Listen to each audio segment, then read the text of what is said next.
सो मन जानत सब बात जानत ही औगण करे। फिर काहे की कुसलात हाथ दीप कुएं पर है।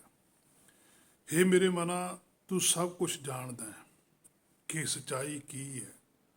ਇਹ ਵੀ ਗੱਲ ਤੂੰ ਆਖਦਾ ਹੈ ਕਿ ਜਿਹੜਾ ਪਰਮੇਸ਼ਰ ਹੈ ਉਹ ਤਾਂ ਅਜੂਨੀ ਹੈ, ਉਹ ਜੂਨਾਂ 'ਚ ਨਹੀਂ ਆਉਂਦਾ, ਤੇ ਫਿਰ ਤੂੰ ਇੱਥੇ ਵੀ ਸਾਰਾ ਕੁਝ ਮੰਨੀ ਜਾਂਦਾ ਹੈ।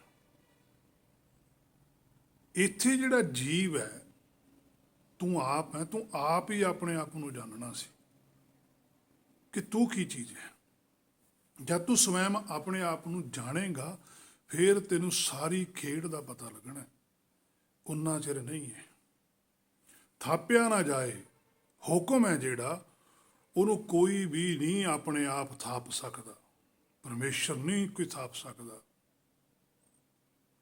ਹਾਕਮ ਨੂੰ ਥਾਪਣਾ ਬਹੁਤ ਔਖਾ ਹੈ ਕਿਉਂਕਿ ਪਰਮੇਸ਼ਰ ਦੇ ਤਾਂ ਅਧੀਨ ਹੈ ਸਾਰਾ ਕੁਝ। ਫਿਰ ਥਾਪਿਆ ਕੀ ਹੈ? ਥਾਪਿਆ ਜਾਂਦਾ ਜੀਵ। ਜਿਹੜੀ ਜੋਤੀ ਦੇ ਅੰਦਰ ਸਹਿ ਭੰਗਤਾ ਹੋਈ ਹੈ ਉਹ ਜੋਤੀ ਇੱਥੇ ਆਈ ਹੈ। ਉਸ ਜੀਵ ਨੇ ਆਪਣੇ ਮਨ ਨੂੰ ਟਿਕਾਉਣਾ ਹੈ, ਮਨ ਦੀ ਸਥਾਪਨਾ ਕਰਨੀ ਹੈ। ਜੋਤ ਨੇ ਪੂਰਨ ਜੋਤ ਬਣਨਾ, ਅਪੂਰਨ ਜੋਤ ਹੈ। ਜਿੰਨਾ ਚਿਰ ਜੋਤ ਪੂਰੀ ਨਹੀਂ ਹੁੰਦੀ, ਪੂਰਨ ਜੋਤ ਨਹੀਂ ਬਣਦੀ, ਪੂਰਨ ਬ੍ਰਹਮ ਨਹੀਂ ਬਣਦਾ, ਉਨਾ ਚਿਰ ਇਹਨੂੰ ਸ਼ਬਦ ਗੁਰੂ ਦੀ ਸੋਝੀ ਨਹੀਂ ਆਵੇਗੀ। ਉਸ ਪਾਰ ਬ੍ਰਹਮ ਜੋ ਸੱਚਖੰਡ ਦਾ ਜਿਹੜਾ ਹੁਕਮ ਹੈ ਉਹਦੇ ਬਾਰੇ ਹੇ ਮੇਰੇ ਮਨਾ ਤੈਨੂੰ ਨਹੀਂ ਪਤਾ ਲੱਗੂਗਾ। ਤੁਰਕੀ ਬਾਣੀ ਦਾ ਨਹੀਂ ਤੈਨੂੰ ਪਤਾ ਲੱਗੂਗਾ। ਸੋ ਇਸੇ ਕਰਕੇ ਪਾਤਸ਼ਾਹ ਕਹਿੰਦੇ ਥਾਪਿਆ, ਭਾਵ ਕਿ ਜੀਵ ਟਿਕਾਇਆ, ਅਪਾਉਂਟ ਕੀਤਾ ਹੈ, ਕਿਸੇ ਚੀਜ਼ ਨੂੰ ਟਿਕਾਇਆ। ਅਸੀਂ ਮਨ ਨੂੰ ਟਿਕਾਉਣਾ ਹੈ।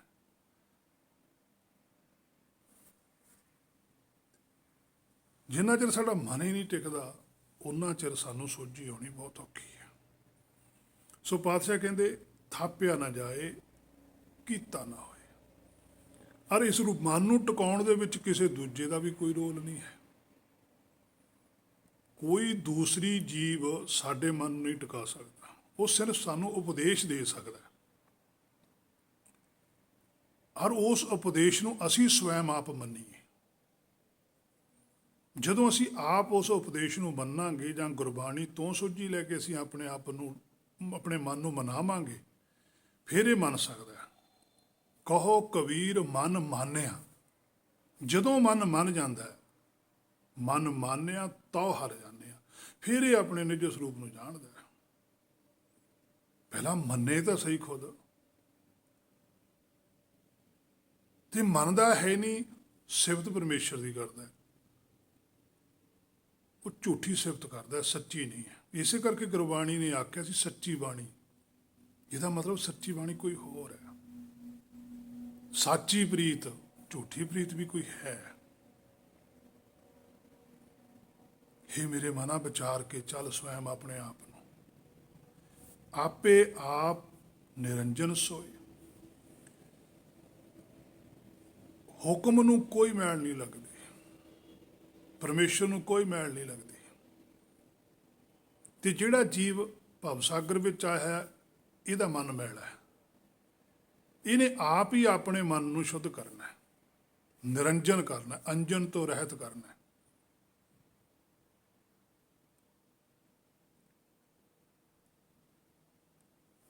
ਮਾਇਆ ਤੋਂ ਰਹਿਤ ਕਰਨਾ ਹੈ। ਮਨ ਮਾਇਆ ਮੇ ਫਦ ਰਿਹੋ। ਮਨ ਮਾਇਆ 'ਚ ਫਸਿਆ ਹੋਇਆ ਨੂੰ ਬਾਹਰ ਕੱਢਣਾ ਹੈ। ਉਹ ਨਿਕਲੂਗਾ ਸੁਗਿਆਨ ਦੇ ਨਾਲ। ਜਦੋਂ ਹੇ ਮੇਰੇ ਮਨਾ ਤੂੰ ਬਾਰ-ਬਾਰ ਗੁਰਬਾਣੀ ਦੀ ਗੱਲ ਵਿਚਾਰੀ ਚੱਲੇਗਾ ਤਾਂ ਤੈਨੂੰ ਪਤਾ ਹੀ ਲੱਗਣਾ ਕਦੋਂ ਤੂੰ ਮਾਇਆ ਤੋਂ ਬਾਹਰ ਆ ਗਿਆ। ਜਿਵੇਂ ਮਧਾਣੀ ਦੁੱਧ ਨੂੰ ਰਿੜਕੀ ਜਾਂਦੀ ਹੈ, ਰਿੜਕੀ ਜਾਂਦੀ ਹੈ, ਮੱਖਣ ਬਾਹਰ ਆ ਜਾਂਦਾ ਹੈ। ਇਸੇ ਤਰ੍ਹਾਂ ਹੇ ਮੇਰੇ ਮਨਾ ਜਦੋਂ ਤੂੰ ਆਪ ਗੁਰਬਾਣੀ ਸ਼ਬਦ ਨੂੰ ਲੈ ਕੇ ਆਪਣੇ ਤੇ ਲਾਗੂ ਕਰੀ ਚੱਲੇਗਾ, ਤੈਨੂੰ ਪਤਾ ਹੀ ਨਹੀਂ ਕਦੋਂ ਲੱਗਣਾ ਕਿ ਜਦੋਂ ਤੇਰੇ ਅੰਦਰੋਂ ਸ਼ਬਦ ਗੁਰੂ ਪ੍ਰਗਟ ਹੋ ਗਿਆ। ਮਨ ਮੈਂ ਆਪ, ਮਨ ਆਪਣੇ ਮਾਹੇ, ਤੇਰੇ ਅੰਦਰ ਹੀ ਹੈ ਸਾਰਾ ਕੁਝ। ਪਰ ਤੂੰ ਮਿਹਨਤ ਨਹੀਂ ਕਰਦਾ, ਉਦਮ ਨਹੀਂ ਕਰਦਾ, ਕੋਸ਼ਿਸ਼ ਨਹੀਂ ਕਰਦਾ, ਇੱਛਾ ਨਹੀਂ ਰੱਖਦਾ। ਆਪੇ ਆਪੀ, ਆਪਣੇ ਆਪ ਹੀ ਨਿਰੰਜਨ ਸੋਏ, ਫਿਰ ਤੈਨੂੰ ਆਪਣੇ ਆਪ ਦੀ ਸੋਝੀ ਆ ਜਿਹੜੀ ਸੋਏ ਹੁੰਦੀ ਹੈ, ਖਬਰ ਆ ਜਾਣੀ, ਸੋਝੀ ਆ ਜਾਣੀ, ਸੁਗਿਆਨ ਆ ਜਾਣਾ। ਗੁਰਬਾਣੀ ਦੇ ਵਿੱਚ ਬੜੇ ਬਚਨ ਆਉਂਦੇ ਆ ਆਪੇ ਆਪ ਦੇ ਵੀ, ਜਿਵੇਂ ਪਾਤਸ਼ਾਹ ਕਹਿੰਦੇ ਆ ਅੰਗ 169 ਦੇ ਵਿੱਚ, ਰਾਮ ਤੁਮ ਆਪੇ ਆਪੀ, ਆਪੀ ਪ੍ਰਭ ਠਾਕਰ ਤੁਮ ਜੀਵੜ ਅਵਰ ਨਾ ਦਾਤੇ। ਰਾਮ ਤੁਮ ਆਪੇ ਆਪੀ, ਹੇ ਰਾਮ, ਜਿਹੜਾ ਰਾਮ ਸਾਡੇ ਹਿਰਦੇ 'ਚ, ਤੁਮ ਆਪੇ ਆਪੀ, ਤੂੰ ਆਪਣੇ ਆਪ ਹੀ ਹੈ, ਮਨ ਤੂੰ ਜੋਤ ਸਰੂਪ ਹੈ, ਆਪਣਾ ਮੂਲ ਪਛਾਣ, ਆਪ ਸਵਾਰੈ ਮੈਂ ਮਿਲੇ, ਆਪਨੜੇ ਗਿਰੀਵਾਨ ਮੈਂ ਸਿਰ ਨੀਵਾਂ ਕਰ ਦੇ, ਆਪਣ ਹੱਥੀਂ ਆਪਣਾ ਆਪੇ ਹੀ ਕਾਜ ਸਵਾਰੀ ਹੈ। ਕਿੰਨੇ ਬਚਨ ਨੇ ਪਾਤਸ਼ਾਹ ਨੇ ਲਿਖੇ ਹੋਏ ਗੁਰਬਾਣੀ 'ਚ, ਕੋਈ ਅੰਤ ਨਹੀਂ, ਕਿ ਸਵੈਮ ਤੈਨੂੰ ਕੁਛ ਕਰਨਾ ਪੈਣਾ ਹੈ। ਰਾਮ ਤੁਮ ਆਪੇ ਆਪੀ, ਆਪੀ ਪ੍ਰਭ ਠਾਕਰ, ਤੂੰ ਹੀ ਪ੍ਰਭ ਹੈ, ਤੂੰ ਹੀ ਠਾਕਰ ਹੈ। ਇਹ ਉਹਦੀ ਗੱਲ ਹੈ ਕਿ ਜਦੋਂ ਜੋਤ ਆਪਣੇ ਮੂਲ ਨੂੰ ਜਾਣ ਜਾਂਦੀ ਹੈ, ਜਦੋਂ ਆਤਮਾ ਨੂੰ ਪ੍ਰਾਤਮਾ ਬਾਰੇ ਪਤਾ ਲੱਗਦਾ ਵੀ ਇਹ ਤਾਂ ਸਾਰਾ ਕੁਝ ਤੂੰ ਹੀ ਹੈ, ਮੈਂ ਤਾਂ ਕਿਸੇ ਹੋਰ ਨੂੰ ਮੰਨਦਾ ਸੀ। ਆਪੀ ਪ੍ਰਭ ਠਾਕਰ ਤੁਮ ਜੀਵ ਡਬਰ ਨਾ, ਕੋਈ ਵੀ ਤੇਰੇ ਨਾਲੋਂ ਤਾਂ ਕੋਈ ਵੱਡਾ ਹੈ ਹੀ ਨਹੀਂਗਾ, ਤੂੰ ਹੀ ਤਾਂ ਦਾਤਾ ਹੈ। ਫਿਰ ਇਹਦੀ ਸੁਰ ਹੈ ਜਿਹੜੀ, ਉਹ ਸੱਚਖੰਡ ਨਾਲ ਇੱਕ ਮੇਲ ਹੋ ਜਾਂਦੀ ਹੈ। ਕਬੂ ਨਾ ਹੋਵੇ ਭੰਗ, ਫਿਰ ਭੰਗ ਨਹੀਂ ਹੁੰਦੀ ਸੁਰਤ, ਫਿਰ ਇਹ ਹੁਕਮ 'ਚ ਰਹਿੰਦਾ, ਉਹਨਾਂ ਜੋਤਾਂ ਨਾਲ ਇਹਦਾ ਸੰਪਰਕ ਰਹਿੰਦਾ। ਪਰ ਜਿੰਨਾ ਚਿਰ ਉਸ ਜੋਤ ਨਾਲ, ਸੱਚਖੰਡ ਵਾਲੀਆਂ ਨਾਲ ਇਸ ਜੋਤ ਦਾ ਸੰਪਰਕ 'ਚ ਨਹੀਂ ਆਉਂਦੀਆਂ, ਉਹਨਾਂ ਚਿਰ ਇਹ ਦੁਬਿਧਾ 'ਚ ਰਹਿੰਦਾ ਹੈ। ਮਾਇਆ ਧਾਰੀ ਹੈ, ਅੰਮ੍ਰਿਤ ਧਾਰੀ ਨਹੀਂ ਹੈ, ਮਾਇਆ ਧਾਰੀ ਹੈ। ਮਾਇਆ ਧਾਰੀ ਅਤ ਅੰਨਾ ਬੋਲਾ, ਦੋ ਹੀ ਚੀਜ਼ਾਂ ਇਹਦੇ ਅੰਦਰ ਨੇ, ਅੰਨਾ ਵੀ ਹੈ ਤੇ ਬੋਲਾ ਵੀ ਹੈ। ਸ਼ਬਦ ਨਾ ਸੁਣੀ, ਹੁਣ ਪਾਤਸ਼ਾਹ ਨੇ ਲਿਖਿਆ ਸ਼ਬਦ ਨਹੀਂ ਸੁਣਦਾ, ਹੁਣ ਗੁਰਬਾਣੀ ਤਾਂ ਸਾਨੂੰ ਸੁਣਦੀ ਹੈ, ਪਰ ਗੁਰਬਾਣੀ ਦਾ ਜਿਹੜਾ ਤੱਤ ਹੈ, ਜੋ ਗੁਰਬਾਣੀ ਕਹਿ ਰਹੀ ਹੈ, ਉਹ ਨਹੀਂ ਸਾਨੂੰ ਸੁਣਦਾ। ਸ਼ਬਦ ਨਾ ਸੁਣੀ ਬਹੁ ਰੋਲ ਕਚੋਲਾ, ਬੜਾ ਰੌਲਾ ਕਚੋਲਾ। ਰੌਲਾ ਕਚੋਲਾ ਕੀ ਹੈ? ਮਾਇਆ ਦੀਆਂ ਇੱਛਾਵਾਂ, ਮਾਇਆ ਦੀਆਂ ਅਰਦਾਸਾਂ, ਮਾਇਆ ਦੀਆਂ ਬੇਨਤੀਆਂ, ਆ ਨਹੀਂ ਮਿਲਿਆ, ਕਿਉਂ ਨਹੀਂ ਮਿਲਦਾ, ਐਂ ਕਰ ਲਈਏ, ਉਹ ਕਰ ਲਈਏ, ਇਹ ਸਭ ਰੋਲਾ ਹੈ। ਰਾਜ ਮਾਲ ਮਨ ਸ਼ੋਰ, ਮਨ ਦੇ ਅੰਦਰ ਇੰਨਾ ਸ਼ੋਰ ਮੱਚਿਆ ਪਿਆ, ਹਰ ਵੇਲੇ ਸੁਰਤ ਉਹਨਾਂ ਨੂੰ ਪਕੜਨਾ ਚਾਹੁੰਦੀ ਹੈ, ਪਰ ਉਹਨਾਂ ਨੂੰ ਪਕੜਦੀ ਆਪ ਹੀ ਉਹਦੇ ਅਧੀਨ ਹੋ ਜਾਂਦੀ ਹੈ। ਸੋ ਪਾਤਸ਼ਾਹ ਕਹਿੰਦੇ ਤੂੰ ਆਪ ਹੀ ਹੈ ਸਭ ਕੁਛ। ਅੰਗ 276 ਉੱਪਰ ਵੀ ਕਹਿੰਦੇ ਆਪੇ ਆਪੀ ਨਾਨਕ ਪ੍ਰਭ ਸੋਏ। ਨਾਨਕ ਜੀ ਕਹਿੰਦੇ ਜਿਹੜਾ ਤੁਹਾਡੇ ਹਿਰਦੇ 'ਚ ਪ੍ਰਭ ਬੈਠਾ ਹੈ, ਜਿਹੜਾ ਮੇਰੇ ਹਿਰਦੇ 'ਚ ਪ੍ਰਭ ਸੀ, ਮੈਨੂੰ ਉਹਦੀ ਜਦੋਂ ਸੋਝੀ ਆ ਗਈ, ਆਪਣੇ ਆਪ ਦਾ ਹੀ ਪਤਾ ਲੱਗ ਗਿਆ। ਏਕ ਰਿਹਾ ਤਾਂ ਇੱਕੋ ਜਾਨਾ, ਜਦੋਂ ਮੈਂ ਸਵੈਮ ਇੱਕ ਹੋਇਆ, ਫਿਰ ਮੈਨੂੰ ਪਤਾ ਲੱਗਿਆ ਵੀ ਇੱਕ ਕੀ ਹੁੰਦਾ। ਜਿੰਨਾ ਚਿਰ ਕੋਈ ਫਲ ਖਾਧਾ ਹੀ ਨਹੀਂ, ਉਨਾ ਚਿਰ ਨਹੀਂ ਪਤਾ ਲੱਗਦਾ ਵੀ ਇਹ ਮਿੱਠਾ ਖੱਟਾ ਹੈ। ਖਾਧੇ ਤੇ ਪਤਾ ਲੱਗਦਾ ਵੀ ਇਹ 'ਚ ਕਿੰਨਾ ਕੁ ਮਠਿਆਸ ਹੈ, ਕਿੰਨੀ ਕੁ 'ਚ ਖਟਿਆਸ ਹੈ। ਤਾਂ ਹੀ ਪਾਤਸ਼ਾਹ ਨੇ ਲਿਖਿਆ ਸੀਗਾ ਨਾ ਵੀ ਸੁਣ ਵੱਡਾ ਆਖੈ ਸਭ ਕੋਈ, ਵੀ ਸਾਰੀ ਕਹੀ ਜਾਂਦੇ ਉਹ ਤਾਂ ਬਹੁਤ ਵੱਡਾ, ਸੁਣ ਕੇ ਕਹੀ ਜਾਂਦੇ ਆ। ਕੇਵਡ ਵੱਡਾ ਡੀਠਾ, ਜਦੋਂ ਪੁੱਛਿਆ ਵੀ ਕਿੱਡਾ ਕੁ ਵੱਡਾ, ਕਿਸ ਤਰ੍ਹਾਂ ਦਾ, ਫਿਰ ਕੋਈ ਜਵਾਬ ਨਹੀਂ ਦੇ ਰਿਹਾ। ਕਹੀ ਸਾਰੇ ਜਾਂਦੇ ਆ ਬੜੀ ਕਿਰਪਾ ਹੈ, ਬੜੀ ਮਿਹਰ ਹੈ ਗੁਰੂ ਸਾਹਿਬ ਦੀ, ਗੁਰੂ ਸਾਹਿਬ ਨੇ ਰੰਗ ਭਾਗ ਲਾਏ ਪਏ ਆ। ਕੀ ਰੰਗ ਭਾਗ ਲਾਏ?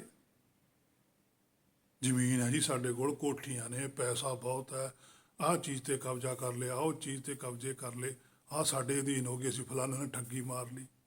ਕਾਹਦਾ ਕੁਛ ਕੀਤਾ? ਸਾਡੇ ਵਰਗਾ ਚਲਾਕ ਕੋਈ ਨਹੀਂ। ਹੇ ਮੇਰੇ ਮਨਾ, ਤੂੰ ਫਸ ਰਿਹਾ ਹੈ ਇਸ ਚੀਜ਼ ਦੇ ਵਿੱਚ, ਇਹ ਮਾਇਆ ਦਾ ਜਾਲ ਤੂੰ ਆਪ ਖੁਦ ਬੁਣ ਰਿਹਾ, ਇਹ ਜੋ ਨਿਕਲ ਨਹੀਂ ਰਿਹਾ। ਇਸੇ ਚੀਜ਼ ਕਰਕੇ ਤਾਂ ਤੂੰ ਸੱਚਖੰਡ ਵਾਲੇ ਪਾਸੇ ਨੂੰ ਨਹੀਂ ਜਾ ਸਕੇ। ਇਹ ਕਿਰਪਾ ਨਹੀਂ ਹੈ, ਇਹ ਜ਼ਹਿਰ ਖਾ ਰਿਹਾ।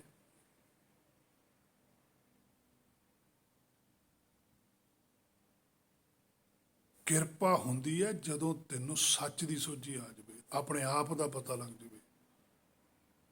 ਆਪਣੇ ਆਪ ਦਾ ਪਤਾ ਲੱਗ ਜਾਣਾ ਕਿਰਪਾ ਹੈ। ਪਰ ਜਦੋਂ ਆਪਣੇ ਆਪ ਦੀ ਪਤਾ ਲੱਗਣ ਤੋਂ ਬਾਅਦ, ਜਦੋਂ ਜੀਵ ਜੋਤ ਉਹੀ ਕੁਛ ਕਰਦੀ ਹੈ ਜੋ ਪਤਾ ਲੱਗੇ ਤੇ ਕਰਦੀ ਹੈ, ਫਿਰ ਉਹ ਕਿਰਪਾ ਧਾਰੀ। ਫਿਰ ਉਹਨੇ ਉਹ ਧਾਰ ਲਈ ਗੱਲ। ਇੱਕ ਹੁੰਦੀ ਹੈ ਗੱਲ ਸੁਣ ਲੈਣੀ, ਇੱਕ ਸੁਣ ਕੇ ਉਸ ਗੱਲ ਨੂੰ ਮੰਨ ਕੇ ਚੱਲ ਪੈਣਾ। ਕਿਰਪਾ ਹੁੰਦੀ ਹੈ ਮਨ ਨੂੰ ਮਾਇਆ ਚੋਂ ਬਾਹਰ ਕੱਢ ਲੈਣਾ। ਜਦੋਂ ਮਨ ਮਾਇਆ ਚੋਂ ਬਾਹਰ ਆ ਜਾਂਦਾ ਹੈ, ਫਿਰ ਇਹਨੂੰ ਉਹ ਚੀਜ਼ ਸੁਣਦੀ ਹੈ ਜਿਹੜੀ ਸੱਚਖੰਡ ਵਾਲੀ ਹੈ, ਫਿਰ ਉਹਨੂੰ ਇਹ ਪ੍ਰਾਪਤ ਕਰ ਲੈਂਦਾ। ਉਹ ਹੈ ਕਿਰਪਾ ਧਾਰੀ, ਅੰਮ੍ਰਿਤ ਧਾਰੀ। ਪਰ ਹੇ ਮੇਰੇ ਮਨਾ, ਤੂੰ ਕੀ ਹੈ? ਮਾਇਆ ਧਾਰੀ।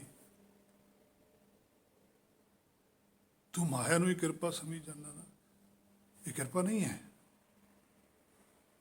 ਅੰਗ 282 ਉਪਰੀ ਪਾਤਸ਼ਾਹ ਕਹਿੰਦੇ ਆਪੇ ਆਪੀ ਸਗਲ ਮਹਿ ਆਪ। ਕਹਿੰਦੇ ਸਾਰਿਆਂ ਦੇ ਅੰਦਰ ਹੀ ਪਾਤਸ਼ਾਹ ਕਹਿੰਦੇ ਤੁਹਾਡੇ ਅੰਦਰ ਜੋਤ ਨਹੀਂ ਹੈ, ਹਰ ਇੱਕ ਦੇ ਅੰਦਰ ਹੀ ਆਤਮਾ ਹੈ। ਤੁਸੀਂ ਆਪਣੇ ਆਪੇ ਨੂੰ ਜਾਣਦੇ ਕਿਉਂ ਨਹੀਂ? ਤੁਸੀਂ ਆਪਣਾ ਆਪਾ ਜਾਣਨ ਦੀ ਬਜਾਏ ਕਿਸੇ ਨੂੰ ਜਾਣਨਾ ਚਾਹੁੰਦੇ ਹੋ, ਕਿਸੇ ਦਾ ਭੇਦ ਲੈਣਾ ਚਾਹੁੰਦੇ ਹੋ। ਕਿਸੇ ਦਾ ਭੇਦ ਨਹੀਂ ਤੁਸੀਂ ਲੈ ਸਕਦੇ। ਜਦੋਂ ਤੁਹਾਨੂੰ ਆਪਣੇ ਆਪ ਦਾ ਹੀ ਪਤਾ ਲੱਗ ਗਿਆ ਕਿ ਮੈਂ ਕੀ ਹੈ, ਫਿਰ ਤੁਹਾਨੂੰ ਸਾਰਾ ਹੀ ਪਤਾ ਲੱਗਣਾ। ਫੇਰ ਹੈ ਘਟ ਘਟ ਮੇ ਹਰ ਜੋ ਵਸ ਹੈ। ਫਿਰ ਦਿਸੂਗਾ ਵੀ ਉਹ ਕਿਸ ਤਰ੍ਹਾਂ ਦਾ ਘਟ ਹੈ, ਕਿੱਥੇ ਹਰ ਹੈ, ਕੀ ਜੋ ਹੁੰਦਾ, ਕੀ ਹਰ ਹੁੰਦਾ। ਫਿਰ ਸਾਰੀ ਖੇਡ ਦੀਆਂ ਗੱਲ ਪਤਾ ਲੱਗਣਗੀਆਂ। ਉਹਨਾਂ ਚਿਰ ਨਹੀਂ, ਉਹਨਾਂ ਚਿਰ ਸਿਰਫ ਸੁਣੀਆਂ ਸੁਣਾਈਆਂ ਗੱਲਾਂ ਨੇ।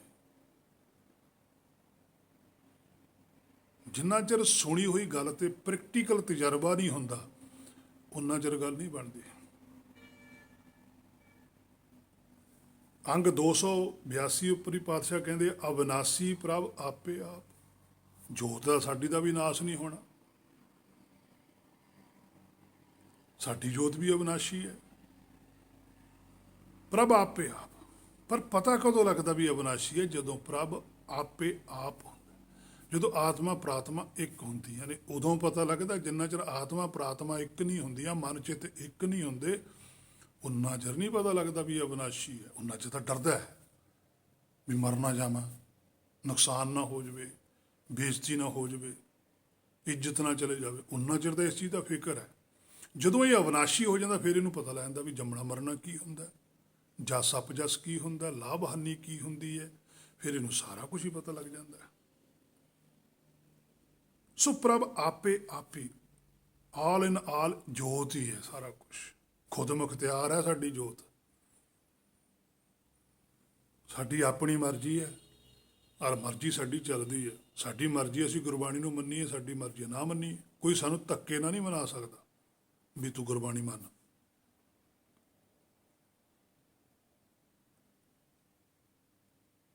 ਇਸੇ ਕਰਕੇ ਜਿਹੜੀ ਸਾਡੇ ਅੰਦਰ ਜੋਤ ਹੈ, ਇਹ ਵੀ ਇੰਡੀਪੈਂਡੈਂਟ ਹੈ, ਡਿਪੈਂਡੈਂਟ ਨਹੀਂ ਹੈ ਕਿਸੇ ਤੇ। ਪਰ ਜਿਹੜੀ ਜੋਤ ਨੂੰ ਪਤਾ ਲੱਗ ਜਾਂਦਾ ਹੈ ਕਿ ਮੈਂ ਆਪਣੇ ਆਪ 'ਚ ਹੁੰਦੀ ਹੋਈ ਵੀ ਕਿਉਂ ਦੁਖੀ ਹਾਂ, ਮੈਨੂੰ ਆਪਣੇ ਆਪ ਦੀ ਸੋਝੀ ਕਿਉਂ ਨਹੀਂ ਆਉਂਦੀ, ਕਿਉਂਕਿ ਇਹਦੇ ਅੰਦਰ ਭਰਮ ਹੈ। ਕੱਲਾ ਕੁਛ ਨਹੀਂ ਕਰ ਸਕਦਾ, ਕੱਲੀ ਬੂੰਦ ਕੁਛ ਨਹੀਂ ਕਰ ਸਕਦੀ। ਪਰ ਜੇ ਉਹੀ ਬੂੰਦ ਸਮੁੰਦਰ 'ਚ ਡਿੱਗ ਜਾਵੇ, ਸਮੁੰਦਰ ਕੁਛ ਵੀ ਕਰ ਸਕਦਾ ਹੈ। ਇਸੇ ਤਰ੍ਹਾਂ ਜਦੋਂ ਸਾਡੀ ਜੋਤ ਸ਼ਬਦ ਨਾਲ ਜੁੜ ਜਾਂਦੀ ਹੈ, ਸੱਚ ਸ਼ਬਦ ਨਾਲ, ਸਾਚ ਸ਼ਬਦ ਨਾਲ, ਫਿਰ ਇਹ ਬਹੁਤ ਕੁਛ ਕਰ ਸਕਦੀ ਹੈ। ਪਰ ਜੇ ਕੱਲੀ ਜੋਤ ਹੈ, ਇਹ ਕੁਛ ਨਹੀਂ ਕਰ ਸਕਦੀ।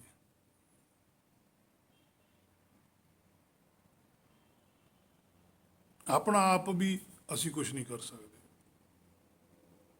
ਸਾਡੇ ਉੱਪਰ ਵੀ ਉਹਨਾਂ ਜੋਤਾਂ ਦਾ ਪ੍ਰਭਾਵ ਰਹਿੰਦਾ ਹੈ ਜੋ ਸੱਚਖੰਡ ਵਿੱਚ ਨੇ। ਅਸੀਂ ਉਹਨਾਂ ਦਾ ਵਿਰੋਧ ਜ਼ਰੂਰ ਕਰ ਸਕਦੇ ਹਾਂ, ਬਸ ਇੰਨਾ ਕਰ ਸਕਦੇ ਹਾਂ। ਪਰ ਵਰਤਣਾ ਪਾਣਾ ਉਹਨਾਂ ਦਾ ਹੀ ਹੈ, ਹੁਕਮ ਉਹਨਾਂ ਦਾ ਹੀ ਚੱਲਣਾ। ਪਰ ਜੇ ਅਸੀਂ ਉਹਨਾਂ ਦੇ ਹੁਕਮ ਅਨੁਸਾਰ ਚੱਲ ਪਈਏ, ਜਿਵੇਂ ਇੱਕ ਦਰਿਆ ਦਾ ਪਾਣੀ ਵਗਦਾ, ਜਿੱਧਰ ਨੂੰ ਪਾਣੀ ਵਗਦਾ, ਜੇ ਤਾਂ ਅਸੀਂ ਉੱਧਰ ਨੂੰ ਜਾਈਏ ਫਿਰ ਤਾਂ ਸਾਨੂੰ ਜ਼ੋਰ ਲਾਉਣ ਦੀ ਵੀ ਲੋੜ ਨਹੀਂ, ਫਿਰ ਤਾਂ ਪਾਣੀ ਸਾਨੂੰ ਲਿਜਾਈ ਜਾਂਦਾ। ਪਰ ਜੇ ਇੱਧਰੋਂ ਪਾਣੀ ਚੱਲਦਾ ਸੀ ਉਹ ਦੂਜੇ ਪਾਸੇ ਨੂੰ ਜੋ ਚੱਲੀਏ, ਤੈਰਨਾ ਚਾਹੀਏ, ਫਿਰ ਸਾਨੂੰ ਜ਼ੋਰ ਲਾਉਣਾ ਪੈਂਦਾ। ਕਿੰਨਾ ਕੁ ਜ਼ੋਰ ਲੱਗਦਾ? ਪਾਣੀ ਦਾ ਵਹਾਅ ਕਿੰਨਾ ਤੇਜ਼ ਹੈ, ਸਾਡੇ 'ਚ ਉੱਡੀ ਤਾਕਤ ਨਹੀਂ। ਅਸੀਂ ਇੱਕ ਦੋ ਹੱਥ ਮਾਰਾਂਗੇ, ਥੱਕ ਜੂਗਾ ਸਰੀਰ, ਉਹਨੇ ਸਾਨੂੰ ਹੜਾ ਕੇ ਲੈ ਜਾਣਾ। ਫਿਰ ਸਾਡਾ ਹੰਕਾਰ ਨੂੰ ਤੋੜ ਦਿੰਦਾ ਉਹ। ਇਸੇ ਤਰ੍ਹਾਂ ਹੁਕਮ ਹੈ, ਮੇਰੇ ਮਨਾ, ਹੁਕਮ ਵਹਿੰਦਾ, ਦਰਿਆ ਦੇ ਵੱਤ ਵਹਿੰਦਾ। ਗੁਰ ਦਰਿਆਓ ਲਹੰਗ ਦਰਿਆ,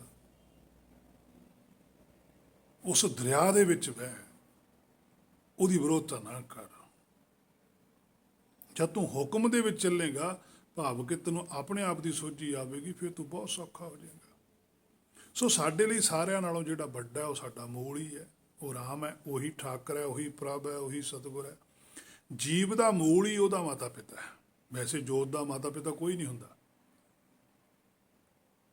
ਜੀਵ ਜਿੱਥੋਂ ਆਤਮਾ ਪੈਦਾ ਹੁੰਦੀ ਹੈ ਪ੍ਰਾਤਮਾ ਦੇ ਵਿੱਚੋਂ, ਆਤਮਾ ਲਈ ਪ੍ਰਾਤਮਾ ਹੀ ਉਹਦਾ ਮਾਤਾ ਪਿਤਾ ਹੈ। ਉਹ ਆਪਣੇ ਆਪ ਵਿੱਚ ਹੀ ਹੈ। ਗੁਰਬਾਣੀ ਅਨੁਸਾਰ ਮੈਂ ਵਿਆਖਿਆ ਕਰਦਾ, ਮੈਨੂੰ ਕੋਈ ਆਪਣੀ ਉਸ ਤਰ੍ਹਾਂ ਨਿੱਜੀ ਕੋਈ ਤਜਰਬਾ ਨਹੀਂ ਹੈ। ਹਾਂ, ਜਿਹੜੀ ਵਿਆਖਿਆ ਮੈਂ ਗੁਰਬਾਣੀ ਮੁਤਾਬਕ ਕਰਦਾ ਗੁਰ ਕਿਰਪਾ ਦੁਆਰਾ, ਇਹ ਕਿਸੇ ਦੇ ਮਨ ਨੂੰ ਲੱਗਦਾ ਵੀ ਇਸ ਤਰ੍ਹਾਂ ਨਹੀਂ ਹੋ ਸਕਦੀ, ਉਹ ਮੇਰੇ ਨਾਲ ਵਿਚਾਰ ਕਰ ਸਕਦਾ।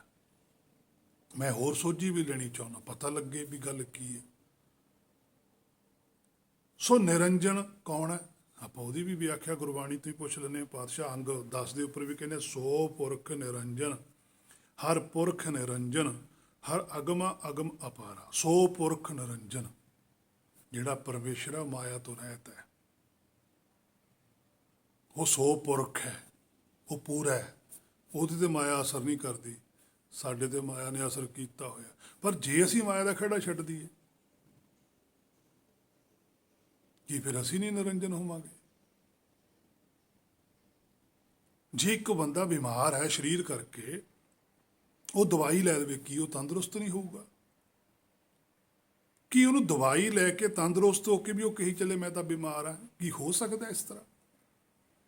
ਪਰ ਧਰਮ ਵਾਲੇ ਪਾਸੇ ਨੂੰ ਸਾਡੀ ਇਹ ਬਿਰਤੀ ਹੈਗੀ ਹੈ ਵੀ ਜੇ ਤੁਸੀਂ ਨਾਮ ਜਪਦੇ ਹੋ, ਕੀ ਤੁਸੀਂ ਫਿਰ ਨਾਮ ਜਪ ਕੇ ਸ਼ੁੱਧ ਨਹੀਂ ਹੋ ਸਕਦੇ?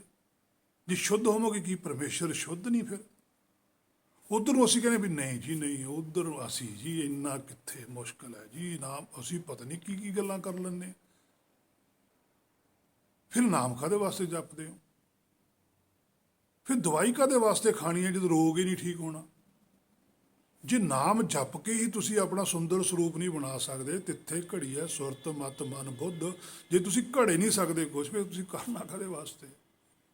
ਫਿਰ ਨਾ ਇੱਧਰ ਨੂੰ ਆਓ, ਫਿਰ ਆਉਣਾ ਵੀ ਨਹੀਂ ਚਾਹੀਦਾ। ਇਹੀ ਗੱਲ ਗੁਰਬਾਣੀ 'ਚ ਵੀ ਦਰਜ ਹੈ ਵੀ ਇੱਧਰ ਨੂੰ ਉਹ ਆਇਓ ਜਿਹਨੇ ਪਹਿਲਾਂ ਮਰਨ ਕਬੂਲ, ਜਿਹਨੇ ਆਪਣੇ ਆਪ ਨੂੰ ਘੜਨਾ ਹੈ, ਜਿਹੜਾ ਆਪਣੇ ਆਪ ਨੂੰ ਸਵਾਰਨਾ ਚਾਹੁੰਦਾ, ਜਿਹੜਾ ਆਪਣਾ ਜੀਵਨ ਸ਼ੁੱਧ ਕਰਨਾ ਚਾਹੁੰਦਾ, ਜਿਹੜਾ ਆਤਮ ਨਿੱਜ ਸਰੂਪ ਦੀ ਸੋਝੀ ਪ੍ਰਾਪਤ ਕਰਨੀ ਚਾਹੁੰਦਾ। ਦੂਜੇ ਨੂੰ ਨਹੀਂ ਆਉਣ ਦੀ ਕੋਈ ਲੋੜ। ਦੂਜਾ ਤਾਂ ਆਪਣਾ ਸਮਾਂ ਬੇਅਰਥ ਗਵਾ ਰਿਹਾ, ਜਿਹੜਾ ਮਾਇਆ ਵਾਲਾ ਵੀ ਹੈ, ਉਹਦਾ ਉਹ ਵੀ ਰਹਿ ਜਾਣਾ। ਨਾ ਉਹਨੂੰ ਫਿਰ ਮਾਇਆ ਮਿਲਣਾ, ਨਾ ਰਾਮ ਮਿਲਣਾ। ਜਿਹਨੇ ਆਪਣਾ ਸਰੂਪ ਦਾ ਨਿੱਜ ਦਾ ਦਰਸ਼ਨ ਕਰਨਾ, ਉਹਨੂੰ ਮਾਇਆ ਛੱਡਣੀ ਪਊਗੀ। ਤੇ ਜਿਹਨੇ ਆਪਣੇ ਨਿੱਜ ਸਰੂਪ ਦਾ ਦਰਸ਼ਨ ਨਹੀਂ ਚਾਹੁੰਦਾ ਕਰਨਾ, ਉਹਨੂੰ ਮਾਇਆ ਬਿਨਾਂ ਮੰਗੇ ਤੋਂ ਮਿਲਦੀ ਹੈ। ਉਹ ਉਹਦੀ ਗਲਤੀ ਹੈ ਜਿਹੜਾ ਮੰਗਦਾ ਹੈ। ਸਭ ਤੋਂ ਵੱਡਾ ਕਲੰਕੀ ਉਹ ਹੈ ਜਿਹੜਾ ਨਾਮ ਜਪ ਕੇ ਵੀ ਕਹਿੰਦਾ ਮਾਇਆ ਚਾਹੀਦੀ ਹੈ। ਸਭ ਤੋਂ ਵੱਡਾ ਕਲੰਕੀ ਹੈ ਸੱਚਖੰਡ ਦੀ ਦ੍ਰਿਸ਼ਟੀ ਤੋਂ, ਜਿਹੜਾ ਗੁਰਬਾਣੀ ਨੂੰ ਵੀ ਕਹੇ ਮੈਨੂੰ ਮਾਇਆ ਦੇ। ਜਿਹੜਾ ਸ਼ੀਸ਼ੇ ਦੇ ਅੱਗੇ ਆਪਣੀ ਸ਼ਕਲ ਦੇਖ ਕੇ ਕਾਲਖ ਨਾ ਲਾਵੇ, ਇਹ ਤੋਂ ਵੱਡਾ ਮੂਰਖ ਕਿਹੜਾ ਹੋ ਸਕਦਾ? ਸ਼ੀਸ਼ੇ ਨੇ ਦਿਖਾਤਾ ਵੀ ਤੇਰੇ ਮੂੰਹ ਤੇ ਕਾਲਖ ਲੱਗੀ ਹੋਈ ਹੈ, ਇਹਨੂੰ ਸਾਫ਼ ਕਰ ਲੈ। ਉਹ ਫਿਰ ਵੀ ਕਹੀ ਜਾਵੇ ਨਹੀਂ ਜੀ ਮੈਂ ਤਾਂ ਬਹੁਤ ਸੋਹਣਾ ਹੈ, ਮੇਰੇ ਤਾਂ ਰੰਗ ਬੜਾ ਸਾਫ਼ ਹੈ, ਮੇਰੇ ਮੂੰਹ ਤੇ ਕਾਲਖ ਲੱਗੀ ਨਹੀਂ ਹੋਈ। ਇਹ ਤੋਂ ਮੂਰਖ ਵੱਡਾ ਹੋਰ ਕੌਣ ਹੋਵੇਗਾ? ਹੇ ਮੇਰੇ ਮਨਾ, ਤੂੰ ਸਭ ਤੋਂ ਵੱਡਾ ਮੂਰਖ ਹੈ। ਇਹਨਾਂ ਗੱਲਾਂ ਨਾਲ ਕੁਛ ਨਹੀਂ ਬਣਨਾ। ਇਹ ਜਿੰਨੀਆਂ ਮਰਜ਼ੀ ਤੂੰ ਗਿਆਨ ਦੀਆਂ ਗੱਲਾਂ ਕਰੀ ਚੱਲ ਤੇ ਜਾਂ ਲੋਕਾਂ ਨੂੰ ਸੁਣਾਈ ਚੱਲ, ਇਹਨਾਂ ਗੱਲਾਂ ਦਾ ਕੋਈ ਮੁੱਲ ਨਹੀਂ ਪੱਟੀ ਦਾ। ਸਗੋਂ ਦਰਗਾਹ ਦੇ ਵਿੱਚ ਇਹਦੀ ਵੀ ਸਜ਼ਾ ਮਿਲਦੀ ਹੈ। ਗੱਲ ਆਚਰਣ ਤੇ ਆਉਣੀ ਹੈ। ਗੱਲੀਂ ਅਸੀਂ ਚੰਗੀਆਂ, ਗੱਲਾਂ ਨਾਲ ਤਾਂ ਬਥੇਰੇ ਚੰਗੇ ਆ, ਆਚਾਰੀ ਬੁਰੀ ਆ। ਕੀ ਇਹਨਾਂ ਗੱਲਾਂ ਦੇ ਉੱਪਰ ਤੂੰ ਖੁਦ ਖੜਾ? ਕੀ ਤੂੰ ਖੁਦ ਭਰੋਸਾ ਕਰਦਾ? ਜੇ ਤੂੰ ਖੁਦ ਆਪ ਹੀ ਨਹੀਂ ਭਰੋਸਾ ਕਰਦਾ, ਗੱਲਾਂ ਨਾਲ ਜਿਹਨੂੰ ਮਰਜ਼ੀ ਜਿੱਤ ਲੈ, ਕਿੰਨਾ ਕੁ ਜਿੱਤ ਲੇਗਾ? ਦੂਜੇ ਨੂੰ ਤੂੰ ਭਰਮਾ ਦੇਗਾ, ਦੂਜੇ ਬੰਦੇ ਤੇਰੇ ਤੇ ਪ੍ਰਭਾਵ, ਬੜਾ ਗਿਆਨ ਆ ਵੀ ਇਹਨੂੰ ਤਾਂ ਬੜੀਆਂ ਗੱਲਾਂ ਜਾਣਦਾ, ਇਹ ਤਾਂ ਦਰਗਾਹ ਤੱਕ ਗੱਲਾਂ ਜਾਣਦਾ। ਪਰ ਹੇ ਮੇਰੇ ਮਨਾ, ਤੂੰ ਫਸ ਜਾਏਗਾ। ਜੇ ਤੇਰੇ ਤੇ ਕਿਰਪਾ ਹੈ, ਤੈਨੂੰ ਸੋਝੀ ਹੈ, ਗੱਲਾਂ ਦਾ ਤੈਨੂੰ ਪਤਾ ਸੋਝੀ ਹੈ, ਪਰ ਉਹਨੂੰ ਸਵੈਮ ਆਪਣੇ ਤੇ ਵੀ ਘਟਾ। ਨਹੀਂ ਤਾਂ ਪੜ੍ਹਿਆ ਹੋਵੇ ਗੁਨਾਹਗਾਰ ਹੈ, ਤੂੰ ਗੁਨਾਹਗਾਰ ਬਣੇਗਾ। ਸੋ ਆਪਣੇ ਅੰਦਰ ਝਾਤੀ ਮਾਰ ਕੇ ਚੱਲ।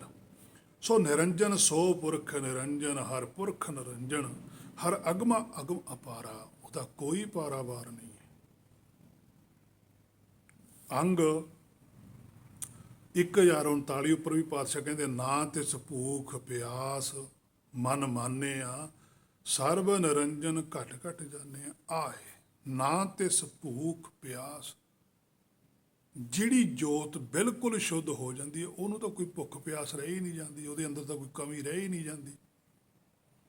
ਮਨ ਮਾਨਿਆ, ਉਹਦਾ ਤਾਂ ਮਨ ਮੰਨ ਗਿਆ। ਇੱਕ ਰਾਜਾ, ਰਾਜੇ ਨੂੰ ਕਾਹਦੀ ਭੁੱਖ ਹੈ? ਰਾਜੇ ਕੋਲ ਤਾਂ ਭੰਡਾਰ ਭਰੇ ਪਏ, ਜਦੋਂ ਮਰਜ਼ੀ ਚੱਕ ਕੇ ਖਾ ਲਵੇ, ਉਹਨੂੰ ਮੰਗਣ ਦੀ ਲੋੜ ਨਹੀਂ ਹੈ। ਹੇ ਮੇਰੇ ਮਨਾ, ਤੂੰ ਵੀ ਰਾਜਾ ਹੀ ਹੈ। ਨਰਪਤ ਏਕ ਸਿੰਘਾਸਨ ਸੋਇਆ, ਸੁਪਨੇ ਪਿਆ ਭਿਖਾਰੀ, ਤੂੰ ਤਾਂ ਭਿਖਾਰੀ ਹੈ। ਤੇਰੇ ਵਰਗਾ ਵੱਡਾ ਗੁਨਾਹਗਾਰ ਕੌਣ ਹੋ ਸਕਦਾ? ਸਰਬ ਨਿਰੰਜਨ ਘਟ ਘਟ ਜਾਣਿਆ। ਜਿਹਨੇ ਇਹ ਚੀਜ਼ ਨੂੰ ਜਾਣ ਲਿਆ, ਉਹਨੂੰ ਪਤਾ ਲੱਗਿਆ ਵੀ ਸਰਬ ਨਿਰੰਜਨ, ਵੀ ਸਾਰਿਆਂ ਦੇ ਅੰਦਰ ਜੋ ਹੁਕਮ ਚੱਲ ਰਿਹਾ ਹੈ ਉਸ ਨਿਰੰਜਨ ਦਾ ਚੱਲਦਾ ਹੈ। ਉਹ ਸੱਚਖੰਡ ਵਾਲੇ ਨੇ ਜਿਹੜੇ ਮਾਇਆ ਤੋਂ ਰਹਿਤ ਨੇ, ਉਹਨਾਂ ਦੀ ਉਹ ਗੱਲ ਪੂਰੀ ਹੁੰਦੀ ਹੈ, ਮਾਇਆਧਾਰੀਆਂ ਦੀ ਗੱਲ ਪੂਰੀ ਨਹੀਂ ਹੁੰਦੀ। ਘਟ ਘਟ ਜਾਣਿਆ, ਕਹਿੰਦੇ ਮੈਂ ਤਾਂ ਜਾਣ ਲਿਆ ਸਾਰਿਆਂ ਦੇ ਅੰਦਰ ਵੀ ਵਰਤ ਦਾ ਤਾਂ ਹੁਕਮ ਹੈ, ਪਰ ਇਹ ਹੁਕਮ ਨੂੰ ਪੁੱਜਣ ਦੀ ਬਜਾਏ ਹੁਕਮ ਦੀ ਵਿਰੋਧਤਾ 'ਚ ਖੜਦੇ ਨੇ। ਸੋ ਇਹਨਾਂ ਦਾ ਨੁਕਸਾਨ ਹੋਊਗਾ। ਅੰਗ 1040 ਉੱਪਰ ਵੀ ਪਾਤਸ਼ਾਹ ਕਹਿੰਦੇ, ਹਉਮੈ ਤਿਆਗੀ ਅਨਹਦ ਰਾਤਾ, ਅੰਜਨ ਸਾਰ ਨਿਰੰਜਨ ਜਾਣੈ, ਸਰਬ ਨਿਰੰਜਨ ਰਾਇਆ। ਕਹਿੰਦੇ ਹਉਮੈ ਤਿਆਗੀ, ਜਦੋਂ ਸਾਡੇ ਮੂਲ ਨੇ ਹਉ ਤਿਆਗਤੀ, ਭਾਵ ਕਿ ਭਰਮ ਛੱਡਤਾ, ਤਾਂ ਮੈਂ ਤਾਂ ਆਪਣੇ ਆਪ ਹੀ ਛੁੱਟ ਜਾਣੀ ਹੈ। ਮੈਂ ਸਾਨੂੰ ਸਰੀਰ ਕਰਕੇ ਹੈ, ਹਉ ਸਾਨੂੰ ਭਰਮ ਕਰਕੇ ਹੈ। ਤਿਆਗੀ, ਜਦੋਂ ਤਿਆਗਤੀ, ਦੇਖੋ ਇੱਕ ਚੀਜ਼ ਛੱਡੀ ਦੂਜੀ ਨਾਲ ਹੀ ਮਿਲਦੀ ਹੈ। ਅਨਹਦ ਰਾਤਾ, ਜਿਹੜਾ ਸਾਡੇ ਹਿਰਦੇ ਦੇ ਅੰਦਰ ਅਨਹਦ ਹੁਕਮ ਚੱਲਦਾ ਹੈ, ਉਹਦੇ ਵਿੱਚ ਜੋਤ ਜਦੇ ਰਤ ਜਾਂਦੀ ਹੈ, ਉਹਦੇ ਨਾਲ ਕਨੈਕਟ ਹੋ ਜਾਂਦੀ ਹੈ। ਸ਼ਬਦ ਸੁਰਤ ਭਵ ਸਾਗਰ ਤਰੀਏ, ਸ਼ਬਦ ਗੁਰੂ ਸੁਰਤ ਤੋਂ ਨਚੇਲਾ। ਇੱਕ ਚੀਜ਼ ਛੱਡਣ ਦੀ ਦੇਰ ਹੈ, ਦੂਜੀ ਜਦੇ ਮਿਲਦੀ ਹੈ। ਇਹ ਨਹੀਂ ਜੋ ਸੰਸਾਰੀਆਂ ਦਾ ਧਰਮ ਦੀ ਕਿਰਿਆ ਵੀ ਇੱਥੇ ਤੁਸੀਂ ਦਾਨ ਕਰੋ ਜੀ, ਗਾਂਹ ਜਾ ਕੇ ਤੁਹਾਨੂੰ 100 ਗੁਣਾ ਮਿਲੂਗਾ। ਗਾਹਾਂ ਕਿੱਥੇ ਜਾਣਾ ਹੈ? ਦਾਨ ਕਾਹਦਾ ਕਰੋ? ਮਾਇਆ ਦਾ। ਮਾਇਆ ਦਾ ਦਾਨ ਕੀਤਾ ਹੋਇਆ ਅੱਗੇ ਵਲਦਾ, ਅੱਗੇ ਤਾਂ ਫਿਰ ਮਾਇਆ ਤਾਂ ਜ਼ਹਿਰ ਹੈ। ਮਾਇਆ ਹੋਈ ਨਾਗਣੀ, ਜਗਤ ਰਹੀ ਲਿਪਟਾਏ, ਜੋ ਇਸ ਕੀ ਸੇਵਾ ਕਰੇ ਤਿਸੀ ਕੋ ਫਿਰ ਖਾਏ। ਫਿਰ ਤਾਂ ਅੱਗੇ ਜਾ ਕੇ ਇਹੀ ਵਧੂਗੀ, ਫਿਰ ਤਾਂ ਇਹ ਨਹੀਂ ਖਾ ਲੈਣਾ। ਹੇ ਮੇਰੇ ਮਨਾ, ਤੂੰ ਕਿੱਧਰ ਨੂੰ ਜਾ ਰਿਹਾ? ਕੁਝ ਅਕਲ ਨੂੰ ਹੱਥ ਮਾਰ, ਸਮਾਂ ਲੰਘਦਾ ਜਾਂਦਾ ਹੈ, ਕੋਈ ਪਤਾ ਨਹੀਂ। ਹਮ ਆਦਮੀ ਹਾਂ ਇੱਕਦਮੀ, ਬਸ ਉਨਾ ਚਿਰ ਹੀ ਹੈ ਜਿੰਨਾ ਚਿਰ ਸਾਹ ਚੱਲਦਾ। ਜਦੋਂ ਸਾਹ ਰੁਕ ਗਿਆ, ਕਿਸੇ ਨੇ ਬਾਤ ਨਹੀਂ ਪੁੱਛਣੀ, ਨਾ ਇੱਥੇ ਕੋਈ ਪੁੱਛੇ, ਨਾ ਅੱਗੇ ਕਿਸੇ ਨੇ ਪੁੱਛਣੀ, ਕਿਉਂਕਿ ਅੱਗੇ ਸੱਚੋ ਹੀ ਸੱਚ ਨਿਬੜਿਆ। ਚੁਣ ਵਕ ਕੱਢਿਆ, ਜੇ ਜਮਾਲੇ ਨੂੰ ਕਹਿਣਾ ਸਾਈਡ ਤੇ ਹੋ ਜਾ।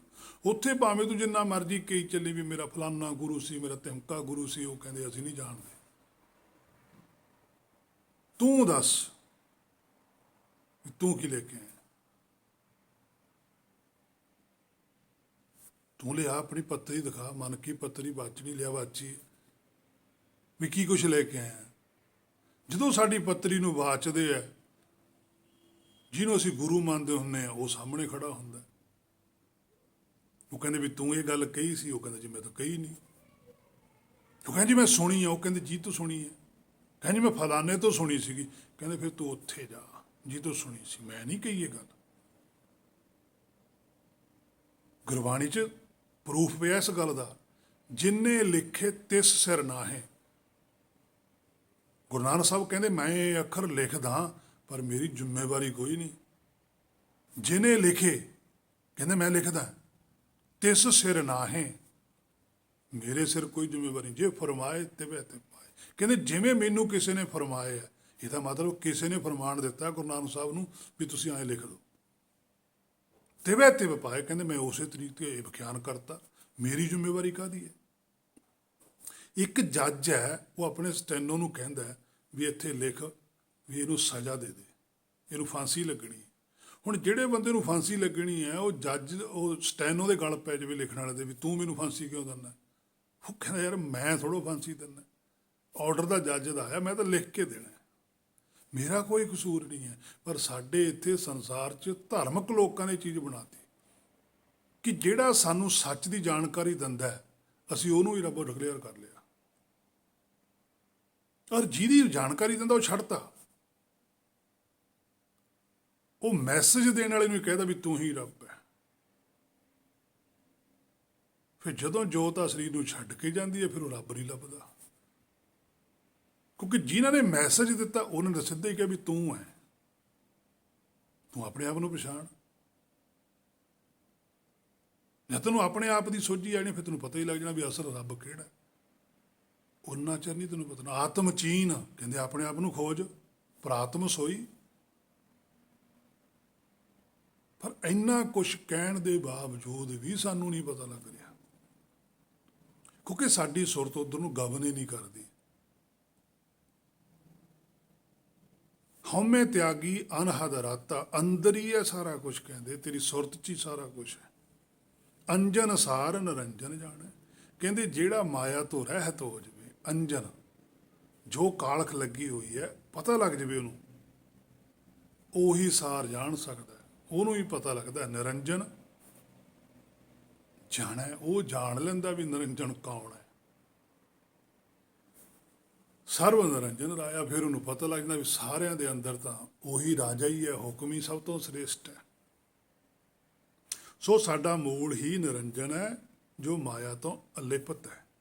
ਮਨ ਦੀ ਭੁੱਖ ਹੈ ਗਿਆਨ ਪ੍ਰਾਪਤ ਕਰਨਾ।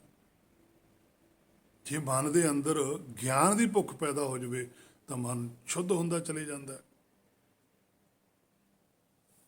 ਜੋਤ ਮਾਇਆ ਵਿੱਚ ਰਲਦੀ ਨਹੀਂ, ਜ਼ੋਰ ਲਾ ਲਓ ਜਿੰਨਾ ਮਰਜ਼ੀ।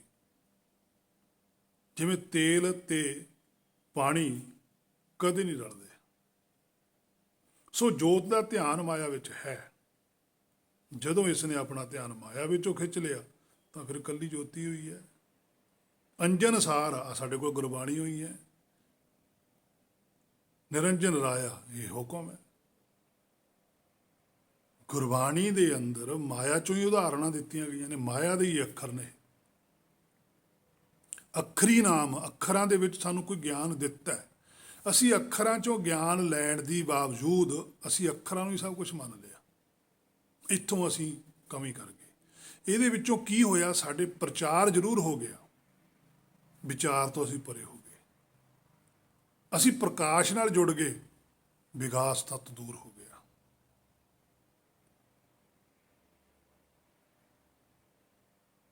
ਜਿਹੜਾ 10ਵੇਂ ਪਾਤਸ਼ਾਹ ਨੇ ਵੀ ਸ਼ਬਦ ਵਰਤੇ ਨਾ, ਤਹੀਂ ਪ੍ਰਕਾਸ਼ ਹਮਾਰਾ ਭਇਓ, ਉਹਦਾ ਭਾਵ ਹੈ ਕਿ ਜਦੋਂ ਸਾਡੀ ਜੋਤ ਮਾਤਾ ਦੇ ਗਰਭ 'ਚ ਆਈ ਹੈ, ਤਹੀਂ ਪ੍ਰਕਾਸ਼ ਹਮਾਰਾ ਭਇਓ ਪਟਨਾ ਸ਼ਹਿਰ ਵਿਖੇ।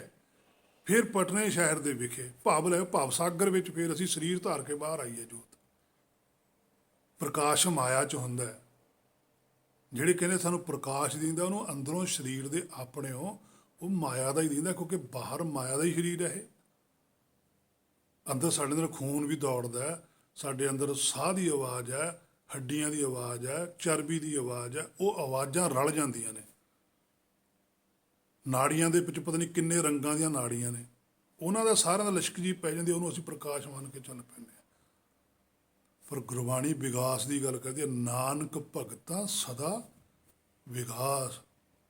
ਹਰ ਉਹ ਸਦਾ ਹੁੰਦਾ, ਟੈਂਪਰੇਰੀ ਨਹੀਂ ਹੁੰਦਾ। ਟੈਂਪਰੇਰੀ ਝੂਠ ਹੁੰਦਾ। ਕੂੜ ਨਖੁੱਟੈ ਨਾਨਕਾ ਓੜਕ ਸੱਚ ਰਹੀ, ਸਦੀ ਵੀ ਸੱਚ ਰਹਿੰਦਾ ਹੈ। ਮੇਰੇ ਮਨਾ ਇਹ ਗੱਲ ਦਾ ਖਿਆਲ ਰੱਖੀ। ਵਿਗਾਸ ਵਾਲੇ ਪਾਸੇ ਨੂੰ ਜਾਈ, ਪ੍ਰਕਾਸ਼ ਵਾਲੇ ਪਾਸੇ ਨੂੰ ਨਾ ਜਾਈ। ਜੇ 10ਵੇਂ ਪਾਤਸ਼ਾਹ ਨੇ ਪ੍ਰਕਾਸ਼ ਸ਼ਬਦ ਵਰਤਿਆ ਵੀ, ਅਨਭਉ ਪ੍ਰਕਾਸ਼ ਲਿਖਿਆ ਉਹਨਾਂ ਨੇ, ਉਹਦੇ ਨਾਲ ਅਨਭਉ ਲਾਤਾ ਕਿ ਜੇ ਤੁਸੀਂ ਪ੍ਰਕਾਸ਼ ਦੀ ਵੀ ਗੱਲ ਕਰਦੇ ਹੋ, ਜਿਹੜਾ ਮੈਨੂੰ ਪ੍ਰਕਾਸ਼ ਹੁੰਦਾ ਉਹ ਅਨਭਉ ਹੈ। ਉਹਦੇ 'ਚ ਭੈ ਕੋਈ ਨਹੀਂ, ਉਹ 'ਚ ਡਰ ਕੋਈ ਨਹੀਂ, ਉਹ 'ਚ ਪ੍ਰੇਮ ਹੀ ਪ੍ਰੇਮ ਹੈ, ਪ੍ਰਤੀਤ ਹੀ ਪ੍ਰਤੀਤ ਹੈ, ਭਰੋਸਾ ਹੀ ਭਰੋਸਾ ਹੈ, ਦ੍ਰਿੜਤਾ ਹੀ ਦ੍ਰਿੜਤਾ ਹੈ। ਡੋਲਦਾ ਹੀ ਨਹੀਂ ਹੈਗਾ। ਹਰ ਸਵੈਮ ਡੋਲੇ ਨਹੀਂ 10ਵੇਂ ਪਾਤਸ਼ਾਹ, ਨਾ ਉਹਨਾਂ ਤੋਂ ਜਿਨ੍ਹਾਂ ਨੇ ਉਪਦੇਸ਼ ਲਿੱਤਾ ਗੁਰਸਿੱਖਾਂ ਨੇ ਉਹ ਡੋਲੇ ਆ, ਕਿਉਂਕਿ ਅੰਦਰ ਕੀ ਸੀ? ਵਿਕਾਸ। ਥਾਪਿਆ ਨਾ ਜਾਏ ਕੀਤਾ ਨਾ ਹੋਏ, ਆਪੇ ਆਪ ਨਿਰੰਜਨ ਸੋਏ।